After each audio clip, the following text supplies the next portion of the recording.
the city. Okay. And moving out the city, then all other white people come back in the city. Regentrification. Regentrification. I understand. That's what's going on.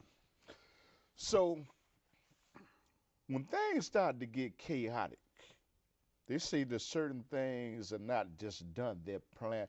Is it a reason that they're putting all of these cameras around? Are they preparing for chaos? If something should break out, you know, like you have a camera on the south side and east side of Chicago on 79th and King Drive, Stony Island. Are they preparing for onslaught? Well, the Honorable Elijah Muhammad teaches us that, see, at the end of this period of time, the pharaohs refused to give in to the dictates and the will of God. So they have eyes before and all around.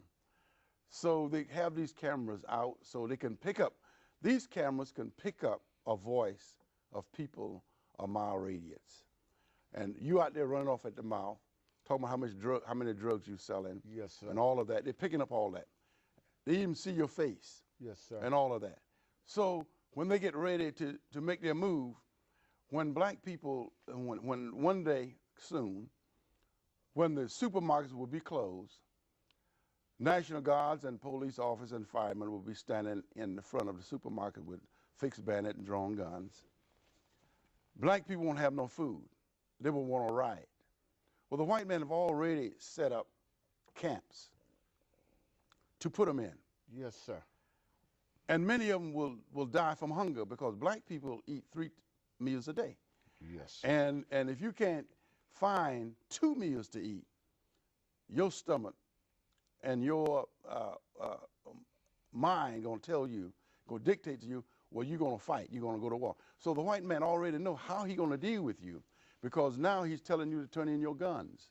Turn in your guns, so you have no guns. $100. All right, so he give you $100, and so you go and buy a cake and some fruit, and your $100 are gone. Yes, so sir. so that's nothing. $100 are nothing. So most black people look at that as, oh man, I can get $100 and I can get another gun, but not so. These people are geared to suppress the black man so severe that it will take, and it's going to take, Almighty God, Allah, in order to force this man back off the neck of the black man.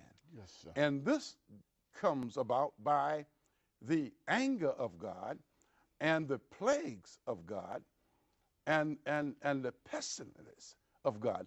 These are things that the country is in. The country is in the grip of the divine plagues of God. And the white man, he's well aware of this, Yes, but sir. he don't want to admit it.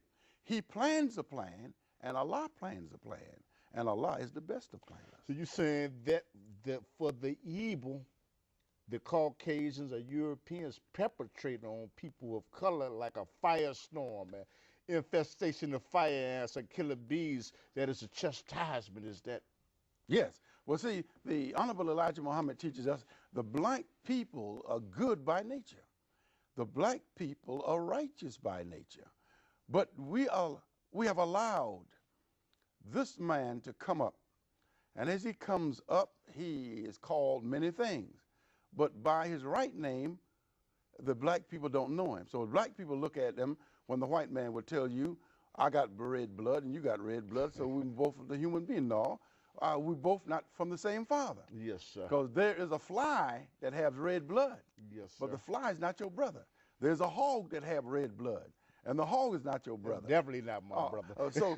So these are a baby kind of knowledge, and Jesus said it so plain to his enemies when the Jew and Gentile questioned Jesus about his coming from the same father.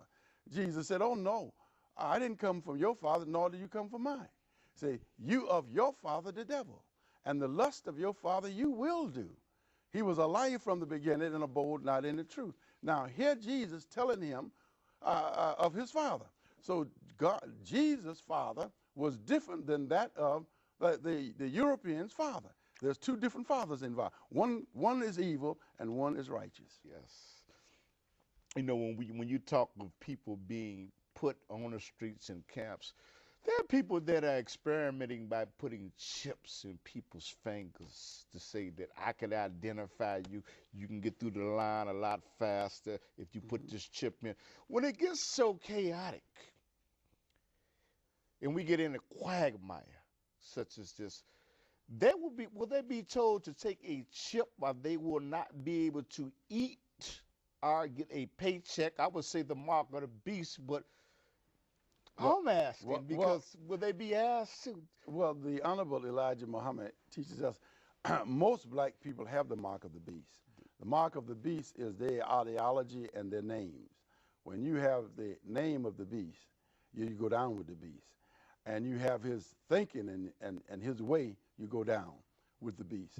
And he already takes pride in that. But the Honorable Elijah Muhammad teaches us, and the Bible tells us, that there will come a time on earth that the time would be so severe that many men and women would look at their little babies to kill them, to eat them. That's how hungry they would be. They would kill their sons, their own daughters to eat. And the Bible tells us this and give us a picture of what happened before. And this will happen in the day of the resurrection of a mental dead people. Okay, you speaking of a mental mark of the beast. I was more or less talking about a physical mark of the beast where there would be something inserted in your index finger, in your forehead for you to be able to get a paycheck or to be able to eat.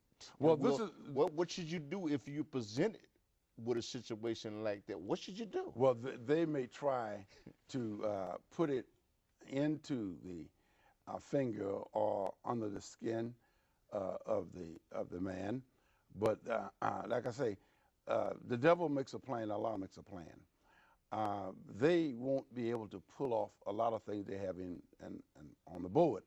There's a lot of evil things they have for the black man. There's a lot of evil things they have, and when they see there's no hope, they're gonna try and pull it off. But they are men. They are men. There is other righteous men is superior to their thought. There are men, and there is a God. Yes, sir. That have power over their thoughts. So they plan, and Allah plans too. That's why the Holy Quran says, you wait and you plan. And it says Allah wait and he plans. So, and he's the best of planner. So, yes, they will try, and many of our people will die. There's no doubt about it. Millions of our people will die. Yes, sir. Because for the lack of knowledge, for the lack of listening to the right way, because the enemy feeds the airwaves full of lies and deceit. And we have, as our people, the so-called Negro, the black man, he have become so involved with negativity and with lies and deceit until when he hears truth, he runs from it because he don't believe that truth will triumph over falsehood. Yes, sir. And it's so strong. Falsehood is so strong. You know, in February 2009, everyone would have to convert to high definition television. Do you think, since we're converting by force, not really by force, but it's necessary that you do it, that these things that are put, the television wave in your television will be able to do something or send out a signal to certain people to do things wrong, do drugs? Will the television be watching you while you watching it? Well, the Honorable Elijah Muhammad teach us this so many years ago. In the 50s, I remember he was telling us some things that what would happen, and now you look at it. They're doing that now.